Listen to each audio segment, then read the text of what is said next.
Hi hello guys, welcome back to my YouTube channel. ఇవాళ vlog ఏంటంటే పుదీనా పచ్చడి ఎలా చేసుకోవాలో చూపెడతా. Let's go. ఫస్ట్ పల్లీలు, పచ్చిమిర్చి, పుదీనా ఆయిల్లో ఉడకబెట్టుకోవాలి, వేపుకోవాలి. నెక్స్ట్ టమాటా అండ్ చింతపండుని ఉడకబెట్టుకోవాలి.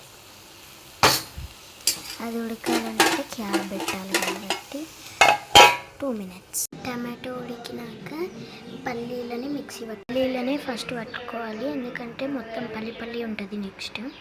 సో ఇలా మంచిగా మెత్తగా పట్టుకున్నాక ఇందులోకి మిర్చి యాడ్ చేసుకోవాలి.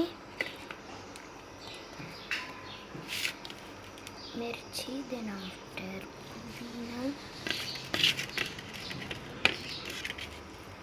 పుదీనా కూడా యాడ్ చేసుకోవాలి. పుదీనా తర్వాత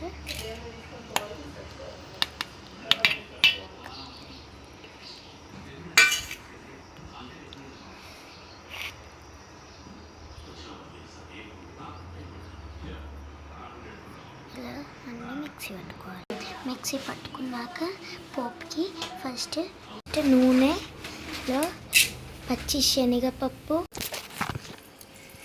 పోపుని ఇందులోకి యాడ్ చేసుకోవాలి.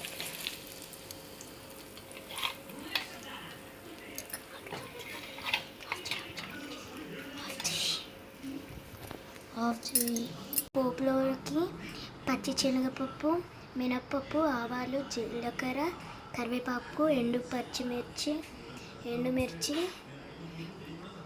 వెల్లుల్లిపాయ, పసుపు వేసుకొని కలుపుకొని పోపు ఇందులోకి యాడ్ చేసుకోవాలి. అంతే, ఫినిష్. Tata, by by.